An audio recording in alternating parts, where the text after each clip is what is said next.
napapanahong issue sa larangan ng politika, showbiz, tatalakayin, himayin, re-reaksyonan ng Jay Guevara TV.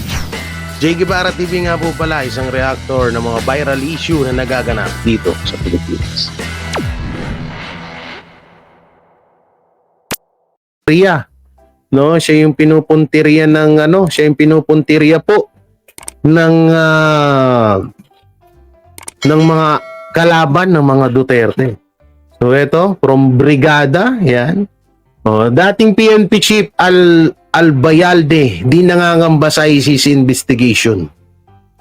Ito, wala umanong itinatago si dating Philippines National Police PNP Chief Retired General Oscar Albayalde sa mga naging operasyon nito noong sa PNP.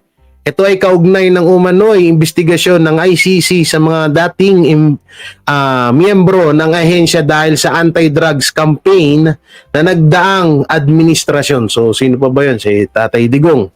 Ayon kay Albayalde, lahat ng kanilang naging operasyon ay approved. Ano to? Oo nga, tama. Palagay din umano niya na hindi magtutuloy-tuloy ang investigasyon ng ICC hingil sa madugong war on drug. Paulit-ulit na rin daw kasing sinasabi ni Pangulong Bongbong Marcos na walang jurisdiction sa Pilipinas ang International Court dahil may sariling justice system ang bansa. Ewan ko ba mga ka-DDS na bakit hanggang ngayon hindi pa rin matapos-tapos tong ICC na to, tong mga ICC issue na to, no? Na samantalang ilang beses na hong inexplain ng mga batikan or mga kilalang personalidad na wala ngang jurisdiction dito ang ICC. So paano mangyayari yan?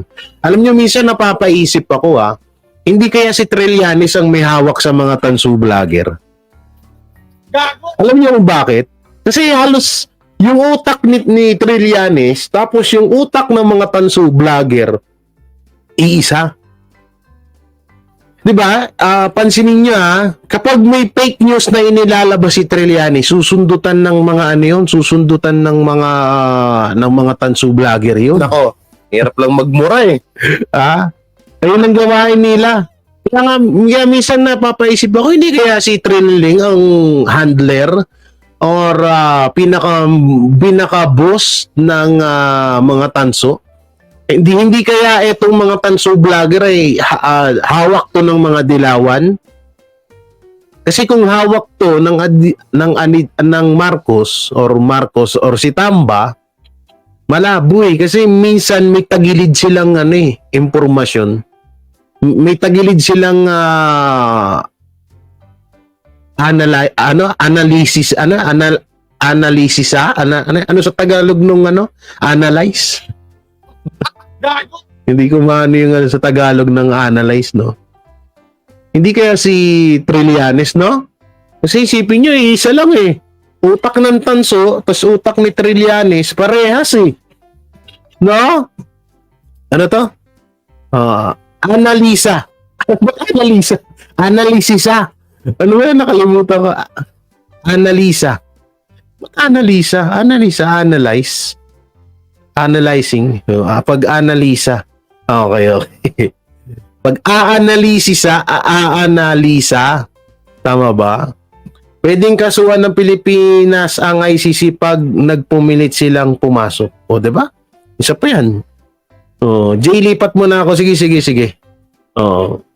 So, ito, panoorin natin itong video about dito kay PNP, meron nga ditong video, kaso, baka matsupulangkot tayo, no? Baka may strike tayo. Alam niyo naman, yung mga ibang pages dyan, hindi, ayaw ito. Panoorin natin ito sinabi ni Atty. Trixie about sa ICC na to. Is on his credibility and his political pogi points. Diba? Paano yung, which by the way, spiraling down na yung kanyang trust, approval, and performance ratings, di ba? So, ang risk Sabi ni niyan Susan, is Ma'am political Susan. fallout. Sabi mo ganito. So, budol na naman ito. Dati sabi mo, ganito yung mga campaign promises mo, walang nangyari, budol na naman. Pagkatapos itong ICC, budol na naman. So, it will not help his stature. It will not help his political rating or his political capital. Tama ka, Ma'am Sia. Itong sa International Criminal Court. Annihilation. Patuloy pa rin na umuugong ito kahit na nagsabi ang Pangulo hindi talaga tayo magpapasailalim dyan sa ICC na yan. Ano pong masasabi niyo rito, ma'am? Alam niyo yung kasabihan na the medium is the message? Okay, ang ganito ang nangyayari dyan is that this happens right after the rally. So biglang magli-leak yung information na ay meron kaming dossier na binibigay sa presidente tungkol dito sa ICC. Wala silang sinasabi naman na they're recommending to the president. Wait lang, may nabasa ako dito.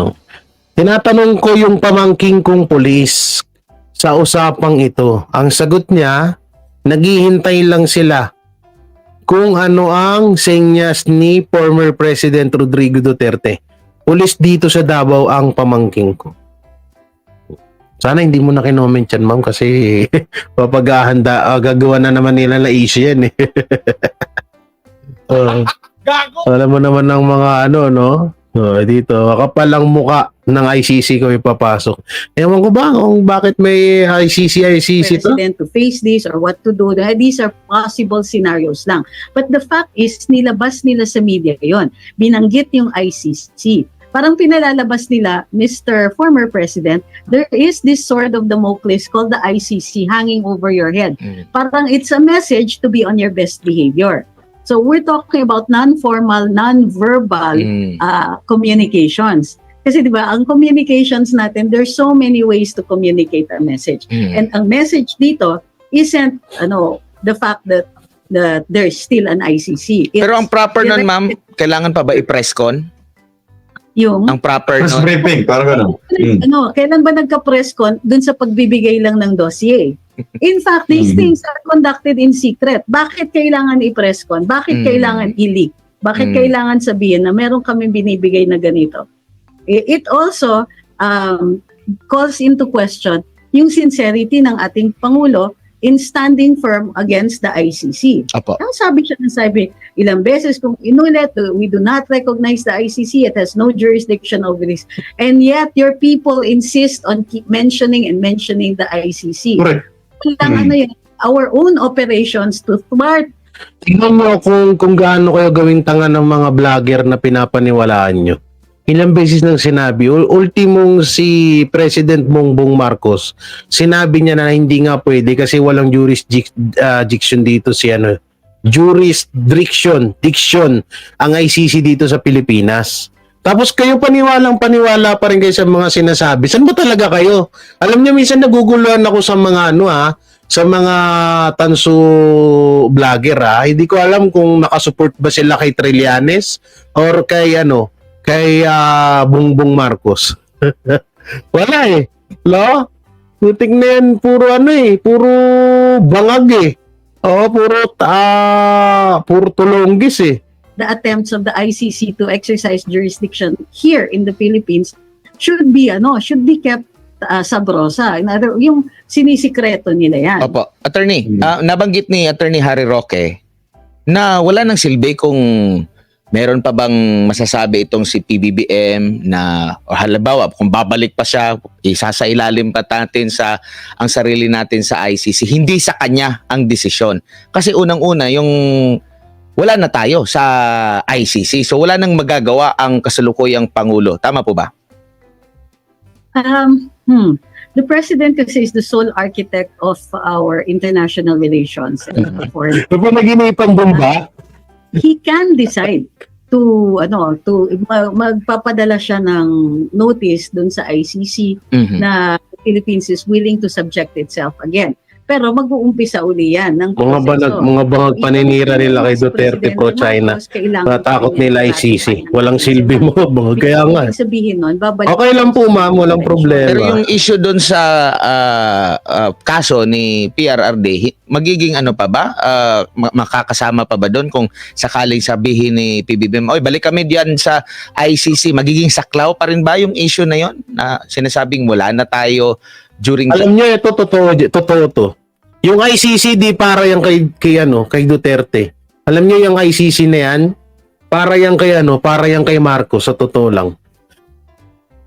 Baka nga kaya ginagawang pananakot ng baka nga kaya ginagawang pananakot ng mga dilawan yung ICC na yan para sinasabi lang nila na si Duterte talaga ang puntirya niyan, pero baka magulat tayo, baka si Marcos wala ang puntirya ng ICC na yan eh. Baka nga kaya lang nila sinasabi na kay Duterte para hindi makapaghanda si Marcos pag sa oras na pumasok ang ICC dito sa Pilipinas. Alam niyo, napapaisip ako dyan bigla na hindi talaga kay President o kay former President Duterte ang ICC na yan, kung hindi ang puntirya talaga niyan ay Marcos. At meron pang isa, baka doon baka kaya sinasabi nila na ICC talaga ang Duterte talaga ang pinupuntirya ng ICC kasi para paniwalain nila yung tao na bandang huli kapag dinakip si Marcos ng ICC. Alalahanin nyo, may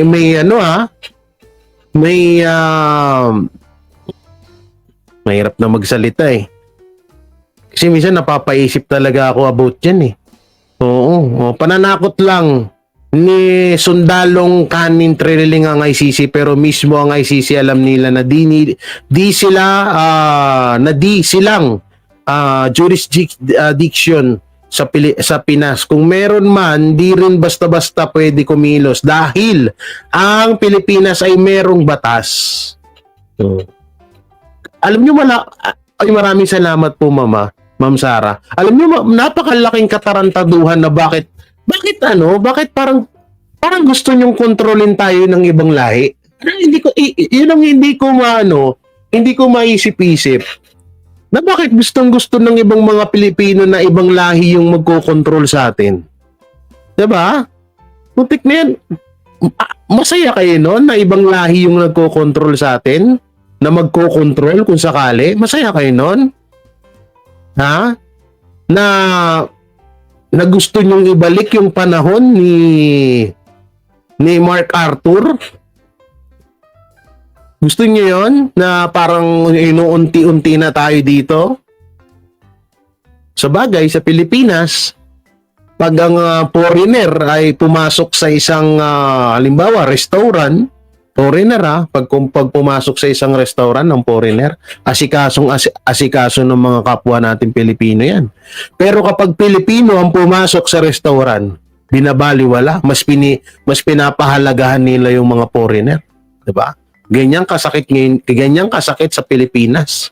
So, kung sino pa yung mga kababayan mo, yun pa yung binabaliwala mo. Sino pa yung mga kadugo mo. Totoo yan, Jake. May punto ka dyan kasi wala na si PRRD dyan sa ICC. Kundi ang may imbestigahan now ay si Bongbong Recto Marcos. Ba't Recto? Recto ba middle name ni Marcos? Di ko alam eh. Ang alam ko kasi middle name nun, Bangag. Joke lang. Kumidyante, bakit pagurgur tayo? Totoo yan, no? Diba? Hindi. At ito, may isa pa. Hindi kaya sinasabi lang lagi nila na si Duterte ang hinahunting ng mga ICC para kapag sa oras na dinakip na si Marcos ng ICC, Duterte na naman ang pagbubuntungan ng galit ng taong bayan. Ganun, hindi kaya ganon? No? Pwedeng mangyari din yun. Na gusto nilang palabasin na kapag hinuli si Marcos ng ICC, ay ang sisisihin ng mga supporters ni Marcos ay ang mga Duterte. Kasi nga, ang pinapalabas nila ngayon ay galit ang ICC or gustong imbestigahan ng ICC etong Duterte na biglang nabaling kay Marcos. Sasabihin nila, hindi kaya binayaran ng mga Duterte. Yan na naman eh. Butay na naman eh. Alam nyo, napakabubong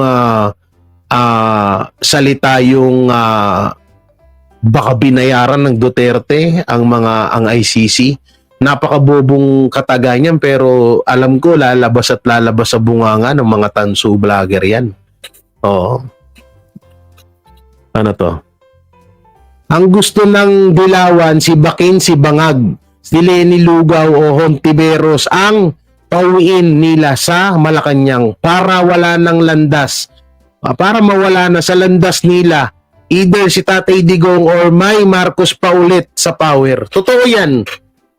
Alam nyo, sa totoo nga, yung palagi kong ini-explain sa mga tansu vlogger, lalong-lalo na dun sa mga dati kong kasamahan na nabulag na rin. No? Lagi kong pinapaunawa sa kanila yan na, oy, ganito. Maganda kayo kasi yung tinuturing yung mga kaibigan or tinuturing yung mga kakampi or kaibigan ng presidente nyo, ayan pa yung magiging kaaway at mortal na kaaway at hanggang ngayon, kinakain kayo pa ilalim ng mga yan. Ang mga Dilawan ang tinutukoy ko. Mga Dilawan po ang tinutukoy ko ha. Kasi isipin nyo maigi.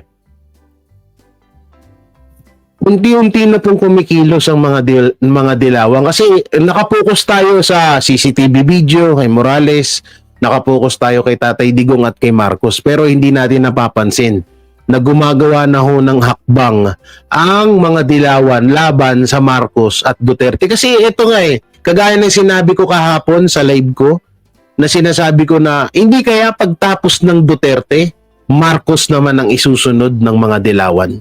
Hindi kaya ganon. Ay, Ma'am Precious, shoutout. Kuya ICC issue a warrant of arrest against Putin and Maria Belova. Pero malaya pa rin si Putin kasi hindi member ang Russia. Diba? Ito pa, ang ICC dapat doon sila sa South America magpunta dahil doon talamak ang drugs at kurap, pero di sila pumupunta dahil raratratin sila doon. Boss Jay, pinagtatawanan ka ni Mark Ramos kanina sa live niya. Ay, pack you siya. Suntukan na lang kami. Kita kami sa BGC. Dala siya ng tropa niya, baka kulangin pa siya kahit nagdi-gym siya. Mr. J. Guevara, di ba may sariling batas ang bansang Pinas? Para sa akin, di dapat pakialaman ng ibang bansa ang batas sa Pilipinas. Kaya nga pero yung mga tansu vlogger, kagaya nung nabanggit kanina nung supporters na si Arnel, ayaw ko kung saan supporters yan. Yung katulad niya ni Mark Bayot. Ay, jowa niya ni Nino Barsaga. Isa rin. Ewan ko kung sino yung chumuchupa sa kanilang dalawa. Ewan ko kung sino yung chumuchupa sa kanilang dalawa. No? Jowa ni Nino yan kaya mayabang yun. Ewan ko na. Alam nyo kapag yung mga mayabang sa social media, pagdating sa totoong buhay, ngangabels yan, ha? Huwag kayo papaniwala dyan sa mga yan. Kung gusto nila suntukan, punta tayo, meet up kami, BGC.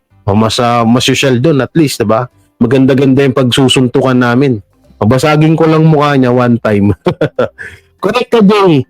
Baka sa new president ang pinatatamaan nyo ng nakaupo na kasi pwedeng hulihin lalo na sa nangyari sa Pilipinas noong ama ni BBM dahil nilimas na ang bansa. Di ba? Hindi, ito lang Hindi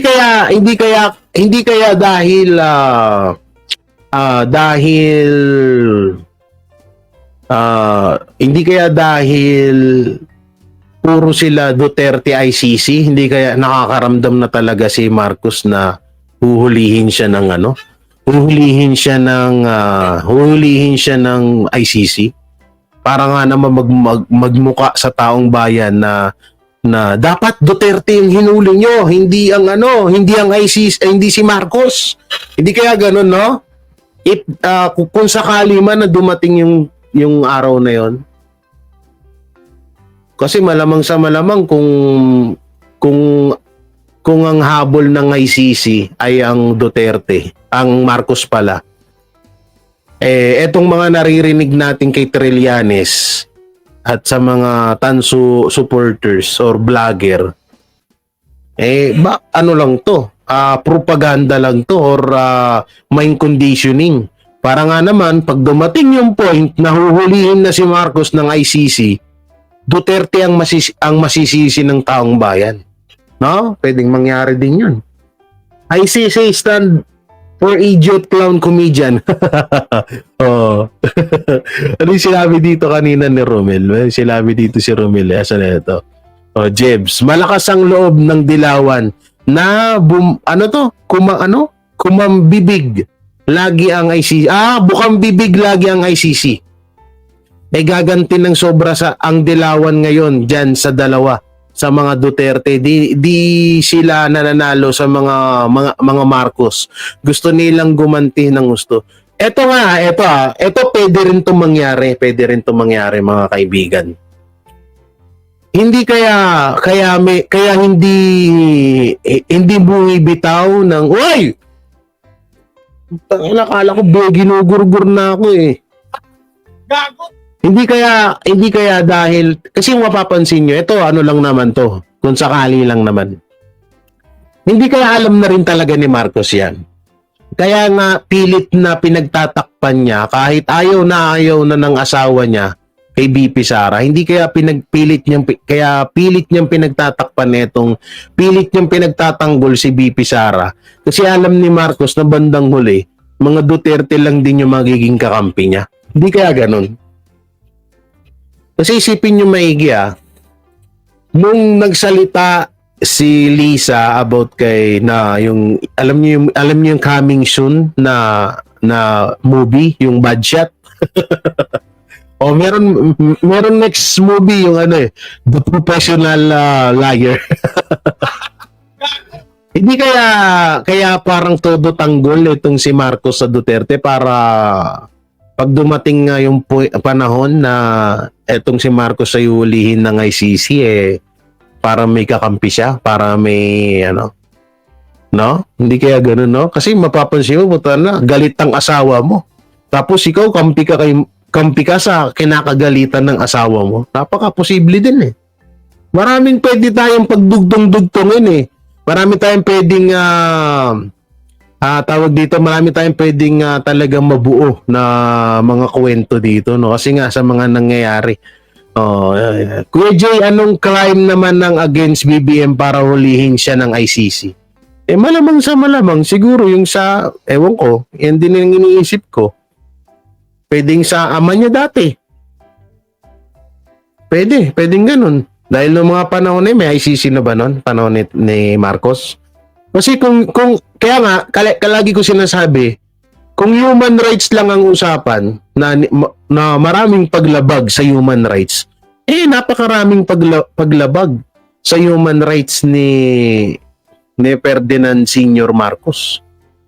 Kaya lalahanin nyo, si Marcos ay junior. So pwede ewan ko lang kung pwede yun Pwede ba yun na yung ginawa ng tatay niya, pwedeng anak ang managot? Pwede ba yun? Alam mo, walang posible kapag ginusto. Pag ginusto ng kalaban.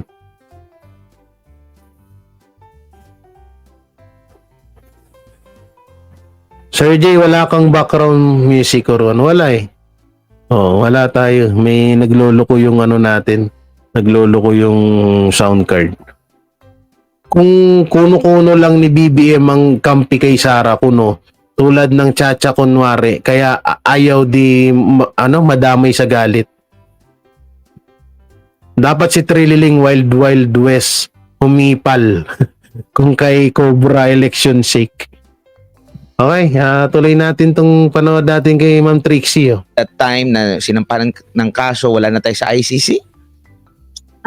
Magkaiba kami ng opinion ni Attorney Harry dyan. Kasi para sa kanya, yung pag-uumpisa ng kaso requires the ICC to have jurisdiction. Pero malinaw po dun sa Rome Convention na the jurisdiction was acquired by the fact of when the acts alleged were made. So, ibig sabihin, kung ito ay tungkol dun sa drug war, signatory pa tayo sa ICC during the drug war. Mhm. Ang talagang main defense natin is the ICC should not have begun this investigation in the first place kasi ina-address naman natin yung issue na yan locally. Mm. Panahon pa ni Duterte, nagkakaso tayo. In Tama. fact, nakulong yung mga Police. pumatay kay Kian. Mm. Diba? May mga investigations. Ang sabi ni Bato de la Rosa, 600 ang mga pulis that were dismissed from the service during his tenure as chief of police for various offenses, including those doon sa drug war. Mhm. So, subsequent to that, si Solgen Maynard Guevara says that there were Hindi ako yun hindi ako yun. saka yung mga IAS, Hindi ako yung si Guevara na yun administrative bodies, yung mga pleb and so on, nagkaroon ng mga kaso laban doon sa mga pulis. And even subsequent to that, they continue to do so.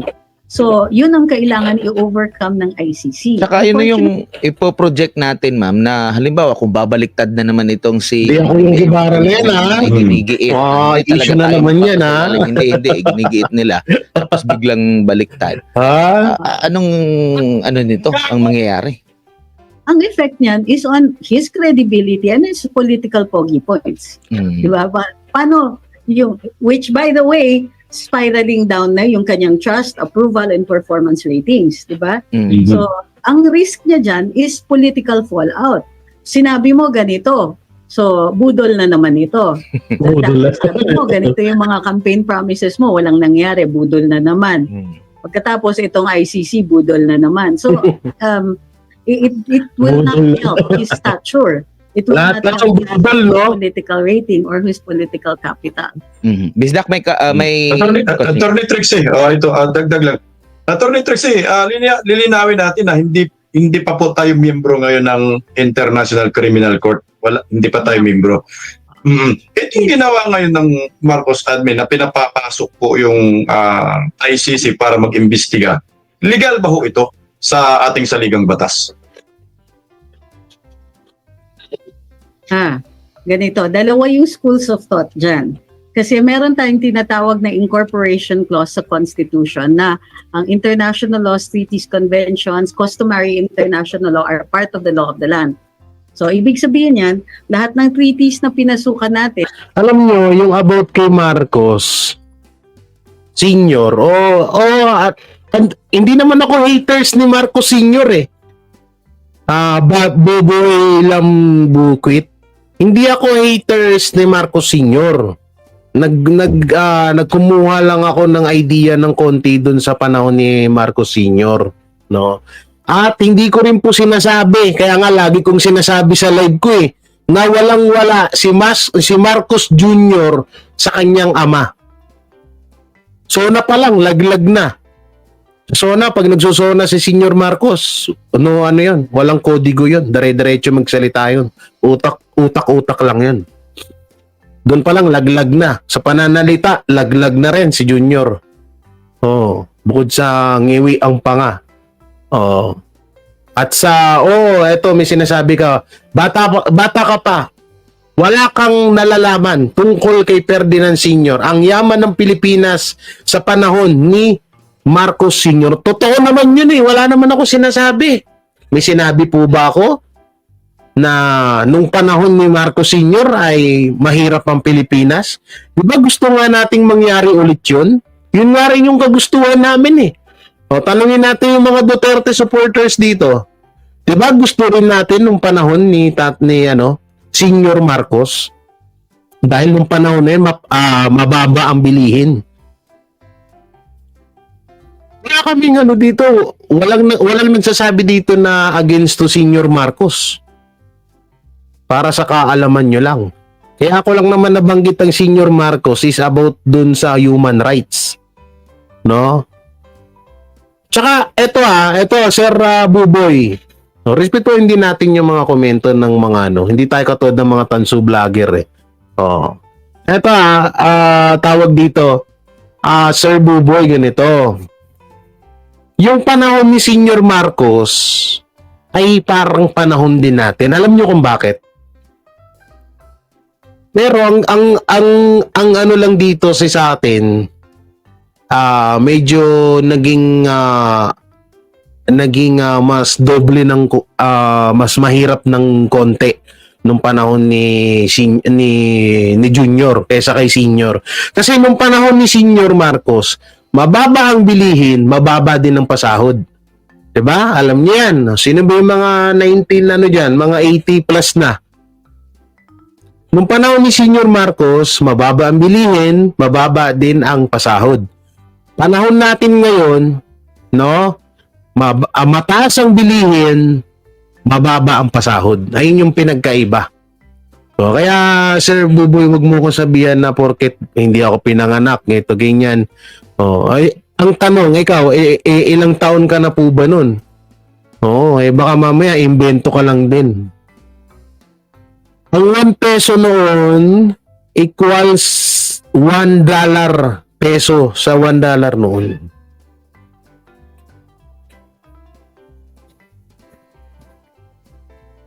Kaya nga idol ni Tatay Digong si Senior Marcos Tsaka si Jose Rizal Dahil halos si Jose Rizal idol naman ni Senior Marcos. Si Senior Marcos iniidolo naman ni Tatay Digong. Wala naman akong sinabi na Wala naman akong sinabi na hirap ang Pilipinas nung panahon ni Senior Marcos. Okay, tuloy natin to. Ayaw gumana nung nung mouse ko Medyo naglobat na. And conventions na pinasukan natin, bahagi yan ng batas natin. But in order for us to execute those nangyari? May subsequent na law created for that. So kung kunwari, bumalik tayo sa ICC, mag-create pa muna ng batas para ma-execute yung functions nun. Kung ngayon, wala tayo sa ICC, pero wala ring batas, wala ring magpipinalize ng action na yon. Kasi walang nakalagay sa ating batas na bawal yung pagpasok sa kanila dito. Plus, if we are recognizing customary international law, nire-recognize natin yung need to address human rights issues. So, in that instance, there's no law punishing him, pero yung tama niyan will again be political fallout. Yung credibility pa rin matatamaan dyan. Yung credibility ni PBBM. Yes. Grabe PNP chief. Wait lang PNP Chief Albayalde nagsalita na handang kumanta sa ICC. Tito Soto, siniwalat magkano bayad sa ICC. Naku po. Totoo ba to? Di kaya fake news to? Bayalde ay willing to face sa ICC kung sakaling i-sanction ito ng DOJ.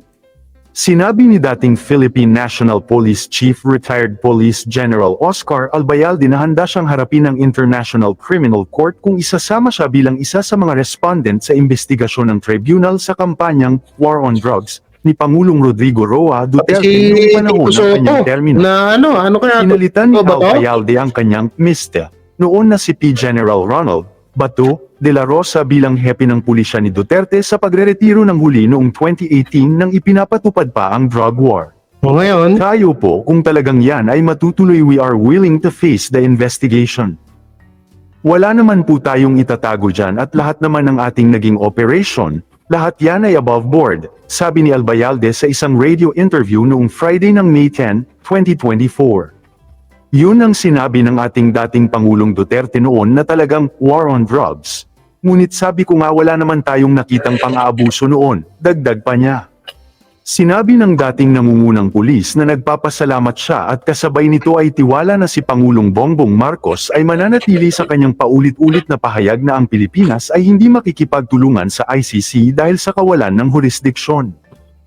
Nagpapasalamat din tayo sa ating Pangulong BBM na sinasabi din naman po niya ng paulit-ulit na narinig natin na hindi niya hahayaan na manghihimasok yun International Criminal Court sa ating bansa dahil we have already a perfectly functioning justice system dito sa atin, sabi pa niya. Nang tanungin kung isa siya sa 50 active at dating opisyal ng PNP na nilapitan ng ICC gaya ng inaangkin ni dating Senador Antonio, pinagtataka ko dito, no? Ang sagot niya ay, wala pong opisyal na summon. Ang pinagtataka ko dito, no, kung hindi nyo napapansin, lahat ng mga lahat ng mga dating kapartido ni Tatay Digong nung panahon na siya ay presidente ay yung mga hindi tumiwalag sa kay Tatay Digong or katulad nito ni Albayalde, hanggang ngayon nakasuporta pa rin to kay Tatay kaysa mga Duterte. Doon pa rin yung suporta nito eh. So siguro hindi rin to na hikayat na sumali sa or sumuporta sa kay Marcos or sa Dilawan.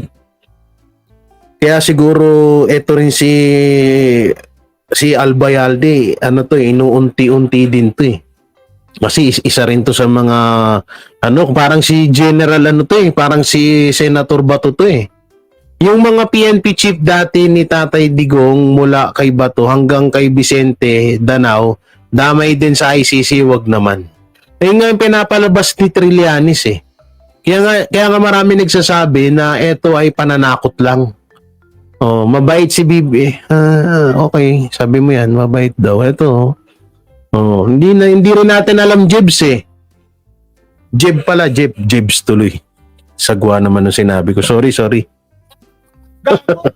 Hindi rin natin Kasi matagal nang hindi na pag-uusapan to eh. Tsaka retired na to eh si Albayalde. 'Di ba? Oh, yes, ang baba talaga ng bilihin noon ng Marcos, sir. Dito lang ako sa Pilipinas nakakita ng ibang nasa gobyerno mas pabor sa mga adik kaysa lang mga dilawan ng mga adik. Alam mo, Jeb Rivera, may punto ka dyan sa sinabi mo. Pero isa lang masasabi ko dyan. Wala naman kasi silang ibang masilip sa mga Duterte. Di sa totoo lang, ano sisilipin yung mga kalaban, yung mga anti-Duterte? Anong ibang sisilipin nila? Anong may kakaso nila sa mga Duterte? Wala. Anong pwede nilang gawing propaganda? Halimbawa, magsumbong ang ating gobyerno sa ICC. Ano yung pangahabla nila sa ICC? Walang iba kundi yung war on drugs si Tatay Digong. Tsaka ito kaya pinuntiriya ang war on drugs ni Tatay Digong. Kasi isipin nyo maigi, sa dinami-daming presidente pong umupo sa ating gobyerno, si Rodrigo Duterte lang po ang nakagawa ng ganyan. Na hindi natakot sa mga big time or talagang bilyonaryo na mga drug lord. Kaya nga pilit nilang dinadaya noon yung eleksyon ni Rodrigo Duterte nung panahon na tumatakbo siya. Kasi alam nila na yayariin sila ng Duterte. Kasi noon pa man, alam na nila yung karakas ng mga Duterte sa Davao.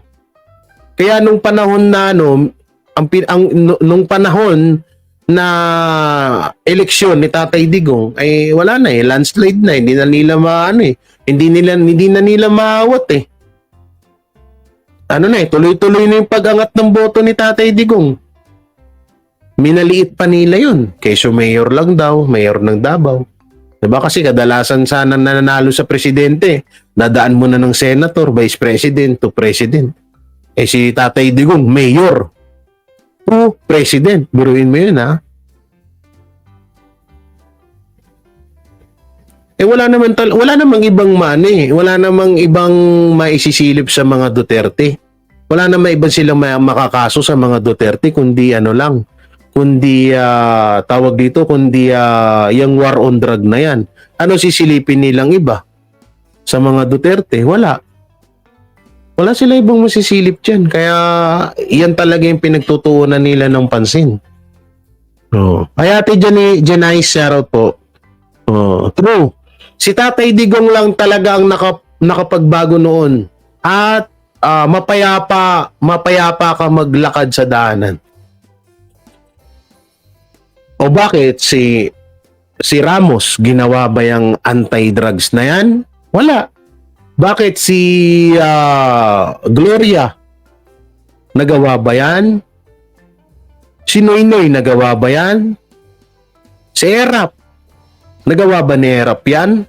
Hindi kasi, takot sila. Takot sila sa mga drug lord dito sa Pilipinas, sa mga big timer pulburon dealer dito or drug lord.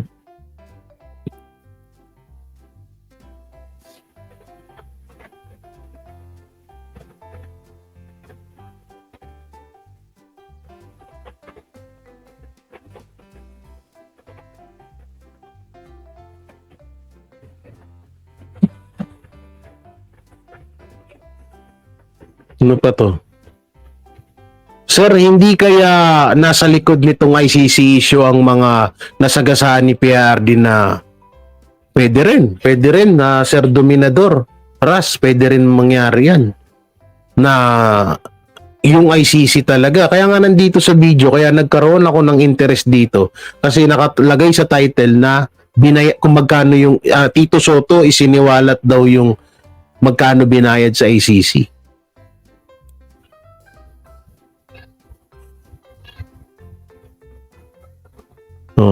Duterte lang malakas. Ano to? Senator Tito Soto lang na senador ang lumaban sa drugs. Totoo yan. Kaya nga nagtataka ako, bakit papapasukin ng ICC na tama naman ang ginawa ni Tatay Digong sa Pilipinas na uubusin ng adik at sindikato nung war on drug. Naging safe naman ang buong Pilipinas nung time nila. Kaya nga Diyan nga rin ako nagtataka, Sir Jeb Rivera. So, marami nga din nagtatanong na bakit.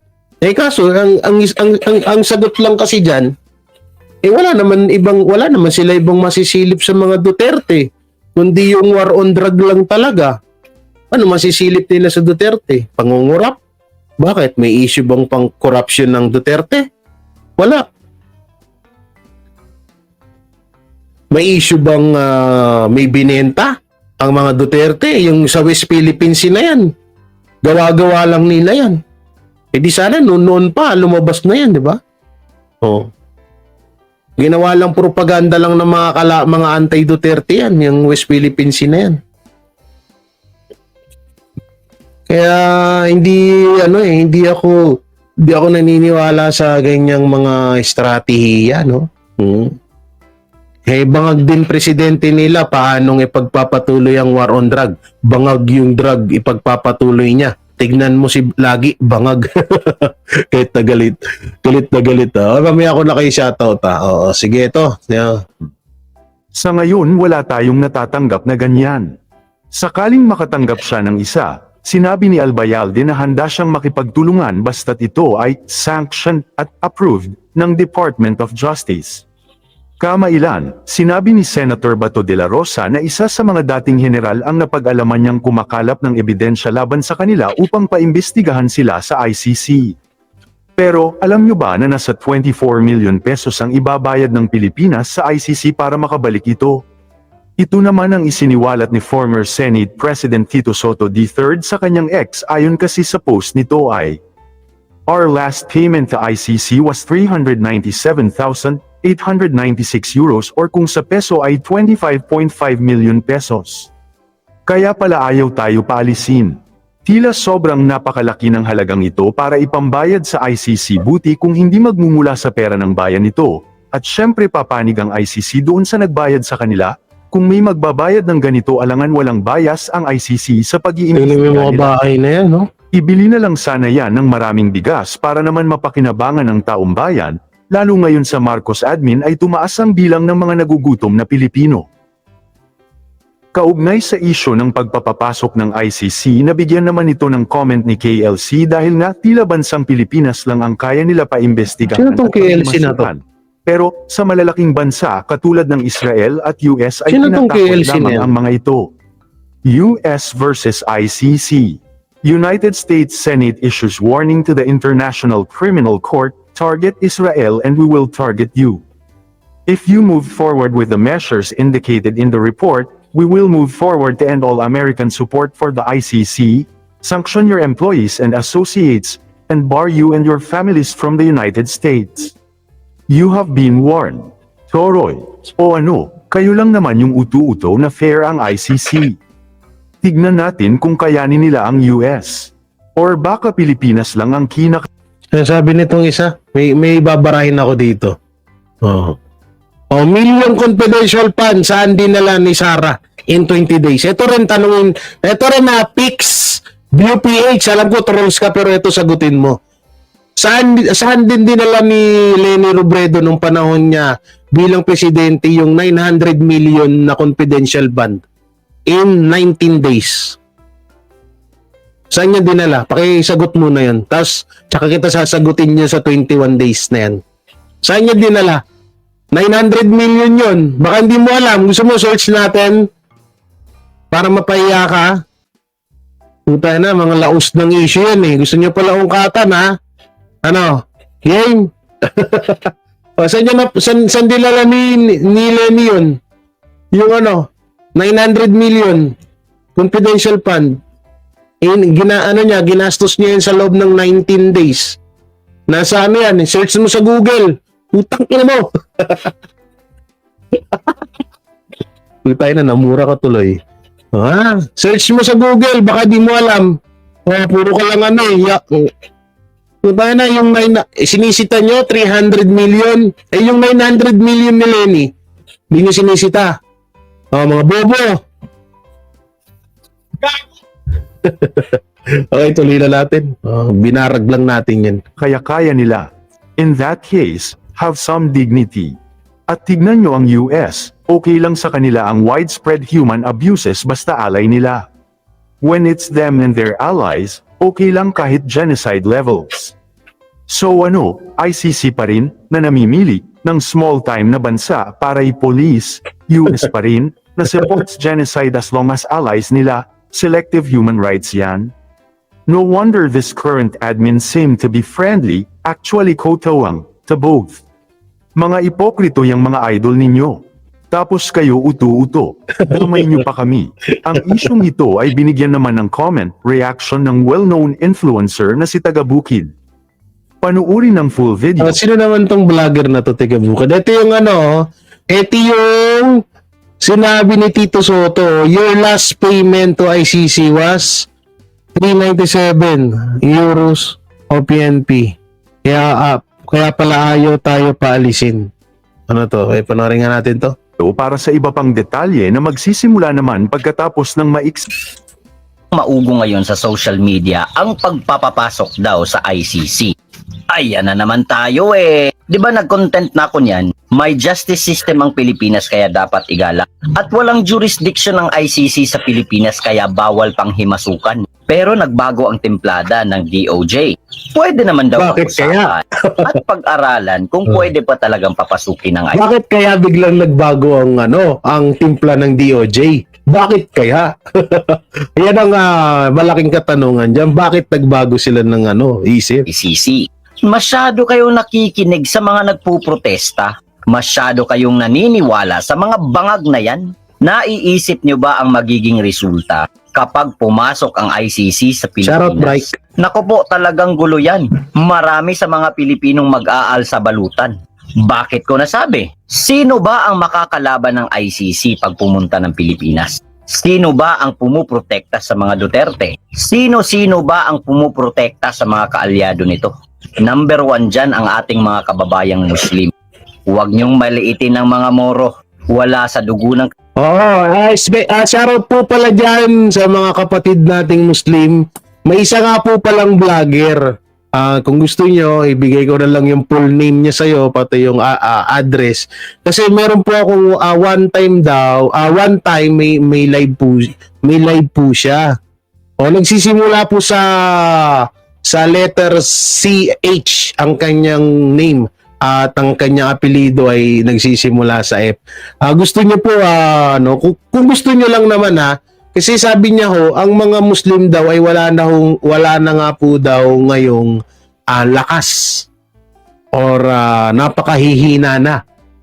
Oo, Alam nyo, sinave ko yung live na yon at ikinat ko yung video at pinasa ko sa mga kasi may mga kamag-anak po akong mga Muslim kasi nga ang apelido ko po ay sa totoo lang ang apelido ko po ay Ambuan. Ang last name ko ay Ambuan. So marami akong mga kapatid or mga kamag-anakan na Muslim diyan sa Bethel, dito sa Bethel sa Maharlika. Oh. Kaya dito sa Tagiga, so sinend ko yung video na yon. So sabi ko nga, ayan, katulad nito, nabanggit dito no, na wag maliitin ang mga kapatid nating mga Muslim. Alam nyo, yung mga vlogger ng Tanso, lagi nilang minamaliit ang mga Muslim. Kasi nga, una daw, meron pa nga ako napanood dyan sa yung humpak. Sabi niya, matapang lang daw mga Muslim kapag marami. So, sana, kung gusto nyo mapanood yung video na yon, meron ako dito, nakasave to sa lahat ng computer ko. At sinend ko na rin yan sa mga kamag-anakan ko eh. Kasi nga tinatarantado niya yung mga kapatid natin mga Muslim.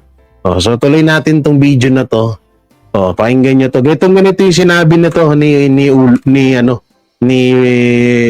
Untog. Sino ba ang pumuprotekta sa mga kaalyado nito? Number 1 dyan ang ating mga kababayang Muslim. Huwag niyong maliitin ang mga Moro. Wala sa dugo ng Kristiyano ang makikipagpatayan hanggang sa dulo. Ito ay hindi pagbabanta, mga kaibigan. Sadyang nagpapaalala lang. Pasok ICC? Let's see. Ano na? Yung mga loyalist vloggers, ano na? Kaya pa ba? Yan kasi. May pananawagan pa kayo sa Senado. Nagrally pa kayo at pumiyok pa yung nagdala sa inyo. Ano yung mga karatula nyo? Welcome ICC. ICC pasok. Ay, nako, pinagpawisan pa yung Ewan ko na lang kaya pala nung nakaraan, etong mga kasamahan ko dati sa Tito Vic and Joey Defenders, Kuno, sila lang naman yung Kuno. Kasi ako talagang minahal ko ang TBJ eh. Kaya pala pilit nilang idinadawit si Tito Soto at Vico Soto sa issue ng Marcos at Duterte ay dahil dito sa sinabi at binulgar ni Tito Soto about ICC. Kaya pala. Ngayon, nagigets ko na. Kaya pala galit na. Kaya pala pilit yung sinisiraan kita nyo. Walang niya talaga to. Utangin na, pinagkakitaan nyo ang TBJ. Wala kayong mga utang na loob.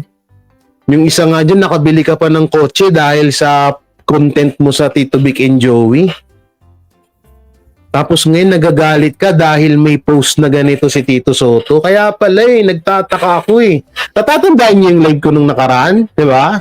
Na about Vico Soto. Nagalit daw si Vico Soto at pabor daw si Vico Soto sa resign Sara.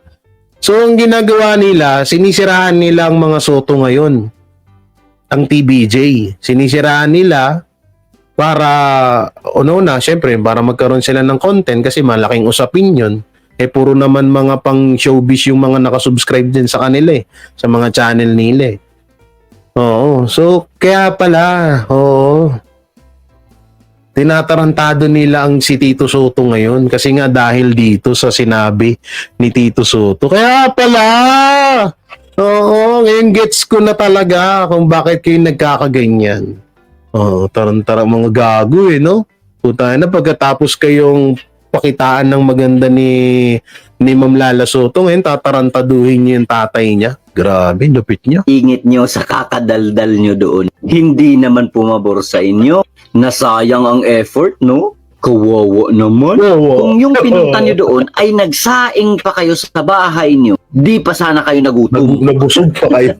Siya, tama ng patutsada. Tingnan nyo na lang itong video. Tapusin nyo, ha. Nanindigan ng palasyo ng Malacanang na hindi magbabago ang desisyon ni Pangulong Bongbong Marcos kaugnay sa International Criminal Court. Ito ay matapos ang paalala ng Department of Justice na magbibigay sila ng briefer kay Pangulong Marcos Jr. sakaling maglabas na ng arrest warrant ang ICC.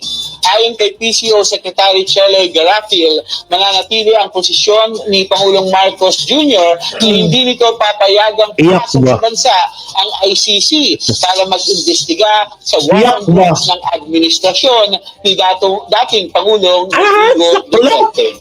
Saklap niyan. So ano na? Ano la? Ayaw nyo na. Wala la. Ayaw nyo na kay PBBM. Ay, wala. Loyalista pa naman kayo. Wala, hindi na ako Kasi la. hindi pinagbigyan yung request nyo. Hindi na ako mag-rally. Oh, hindi pinagbigyan ni BBM yung request ko. Ayoko lang mag-rally. Oh, bukod sa napahiya kami at dahil halos sisikwenta lang kami. Tutay na talaga. Lalapit talaga nito mga talonggis na to. Kaya nagigets ko na, no? Sabi ko, bakit kaya tawag dito, ba't kaya galit na galit sila kay Tito Soto? Yung pala dahil dito, ayaw na itong mga kasamaan ko talaga dati, pag pera talaga usapan eh. May mga nagsalita pa doon, naka-face mask, todo cover pa talaga yung mukha, oh. Tumuntong pa talaga yung speaker sa taas ng sasakyan. Ano na? Wala na? GG na? Ay, napanood ko yun. Teka lang ha. Makinig kayo. Bakit ba itong iba ay masyadong bilib sa ICC na yan? Dahil nga ba International Criminal Court ay bilib na kayo? Ay, naku, ang babaw nyo. Totoo nga pala talaga ang kasabihan. Masyadong natatakot at alinsunuran sa trending itong mga walang alam. ICC, pasok! Welcome, ICC! Kung makikita nyo lang yung mga mukha ng mga taong yun.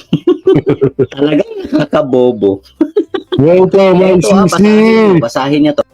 12 Republican US Senators threaten ICC with sanctions over Israel arrest warrants. Kasi nga ganito, magpapalabas daw ang ICC ng warrant of arrest kay Netanyahu. Dahil daw sa sigalot at gera ng Israel versus Hamas. May pa EJK. Wait lang, basahin natin dito yung mga comment to. Ito. Oh, fake talaga. Ito, Sir Jay, totoo yun. Kahit noon pa, mula high school pa lang ako, hindi masama ang mga Duterte kasi noon pa galit siya.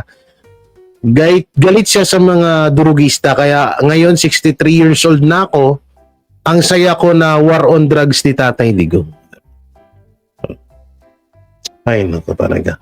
Saklap. JK pa kayong nalalaman. Tingnan nyo nga ang nangyayari sa Middle East ngayon. Bata at matanda pinapatay. Totoo yan. Nagkakagera doon ngayon. Sa Middle Wala East. namang mga tao doon na ang palagi sinasabi at pinuputok ng butsi, welcome ICC, welcome ICC. Dito lang naman yan sa Pilipinas. Mga bobo Yan. dito, mga eh. Matuto kasi kayo. Mga tanga-tanga eh. Republican US Senators threaten ICC with sanctions over Israel arrest warrants. Ang sabi pa dito, target Israel and we will target you. Mga senador lang ang mga nagbabanta doon. Tapos kayo ngayon, aligaga, nandito na ICC. Kayo na lang kumatawan sa ICC. Pinapangakap nyo kay Duterte. Wala nang maibabato. Nililihis nyo kasi ang Diba? atensyon ng Tama mga yung sinabi ko tao. kanina. Nakafocus ang lahat ngayon sa Senado. PIDEA leaks ang trending at natatalo na kayo. Kaya ICC, pasok na kayo. Pasok mga ICC. Barado yung barado yung vlogger dun. Yung mga vlogger dun sa na yun, sa sinabi na yun. So, tama naman eh. Ano ba kasi yung mga ICC ng mga nalalaman? Puta, diba sabi nila nung may maisog rally tayo sa Davao. Ano nang daw, 5,000 lang daw nanood, 10,000 lang. Puta, na sila nga 50 pieces lang. 50 piraso? Kasama nyo, nag-rally, di ba nakakahiya? Wala kluntiting, di ba kayo nahiya doon? Puta lang si Kwenta. Pinuno niya, bakit? Totoo naman sinasabi nila eh. Pinuno nila yung